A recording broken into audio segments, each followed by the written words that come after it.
அண்மை செய்தி. அமெரிக்க அதிபர் தேர்தலில் இருந்து விலகுவதாக அதிபர் ஜோ பைடன் அறிவிப்பை வெளியிட்டிருக்கிறார். இது குறித்து மேலும் விவரங்களோடு இணைகிறார் செய்தியாளர் மதியழகன். மதியழகன், வணக்கம். இது குறித்தான முழு விவரங்கள். அமெரிக்க அதிபர் தேர்தல் வரும் 14ஆம் தேதி வரும் நவம்பர் மாதம் நடைபெற இருக்கிறது. இந்த தேர்தலில் மேலும் தற்போதைய அதிபர் ஜோ பைடனே போட்டியிடுவதாக அறிவிக்கப்பட்டு அவர் தேர்தல் பிரச்சாரத்தில் ஈடுபட்டிருந்தார். அதே போல குடியரசுக் கட்சி சார்பில் முன்னாள் அதிபர் டொனால்டு டிரம்ப் போட்டியிடுவார் என்று அறிவிக்கப்பட்டிருந்தது. இந்த நிலையில் இருவருக்கும் இடையேயான விவாதம் மற்றும் மற்ற நிகழ்வுகளில் அதிபர் ஜோ பைடன் தொடர்ச்சியாக தடுமாற்றங்களை சந்தித்து வந்தார். குறிப்பாக அவர் பெயர்களை மாற்றி உச்சரிப்பது, ஆட்களை மாற்றி அங்கீகரித்து அவர்களிடம் பேசுவது என தொடர்ச்சியாக அவரினுடைய நடவடிக்கைகள் சர்ச்சைக்குள்ளாகி வந்தன. மேலும் அவர் முழு சுயநலத்துடன் இருக்கிறாரா, இந்த அதிபர் பதவியில் அவரால் நிலைக்க முடியுமா என்றெல்லாம் பல்வேறு கேள்விகள் வந்தது.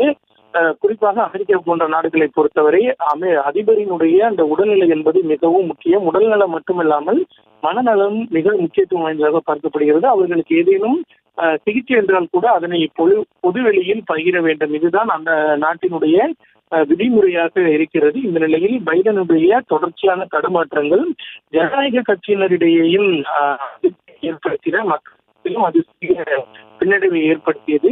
இதுவரைக்கும் அந்த கருத்து கணிப்புகளின் முடிவில் டொனால்டு டிரம்பை முன்னிலையில் இருப்பதாகவும் ஜோ பைடன் வெற்றி பெறுவது கடினம்தான் என்றும் தொடர்ச்சியாக தகவல்கள் வந்த நிலையில் தற்பொழுது அறிவிப்பு ஒன்றை ஜோ பைடன் வெளியிட்டு இருக்கிறார். அதில் நாட்டின் நலன் கருதியும் கட்சியின் நலன் கருதியும் வரக்கூடிய அதிபர் தேர்தல் போட்டியிலிருந்து விலகுவதாக அவர் தெரிவித்திருக்கிறார். அது மட்டுமல்லாமல் தொடர்பாக அவர் வெளியிட்டிருக்கக்கூடிய அறிக்கையில் கடந்த 3.5 ஆண்டுகளில் கமலா ஹாரிஸுடன் இணைந்து தாம் பல்வேறு செயல்களை செய்திருப்பது, அதாவது குறிப்பாக அமெரிக்காவினுடைய உச்சநீதிமன்றத்திற்கு முதல் கருப்பின பெண் நீதிபதியை நியமித்திருப்பது, கொரோனா காலத்தில் இருந்து மீண்டு அமெரிக்காவை பொருளாதார சக்தியாக மாற்றி இருப்பது உள்ளிட்ட பல்வேறு நடவடிக்கைகளை தாம் மேற்கொண்டிருப்பதாகவும் ஜோ பைடன் அந்த அறிக்கையில் தெரிவித்திருக்கிறார். இந்த நிலையில் வரக்கூடிய அதிபர் தேர்தலில் ஜனநாயக கட்சி சார்பில் அதிபர் தேர்தலில் போட்டியிடுவதற்கு கமலா ஹாரிஸின் பெயரை தாம் முன்மொழிவதாக அவர் தெரிவித்திருக்கிறார். ஜனநாயக கட்சியினர் அவருக்கு ஆதரவு அளிக்க வேண்டும் என்ற ஒரு கோரிக்கையும் விடுத்திருக்கிறார். இதற்கு கட்சியிலிருந்து என்ன முடிவெடுக்கப் போகிறார்கள் என்பதை பொறுத்தே அடுத்த கட்ட அமெரிக்காவினுடைய அரசியல் நகர்வு நமக்கு தெரிய வரும்.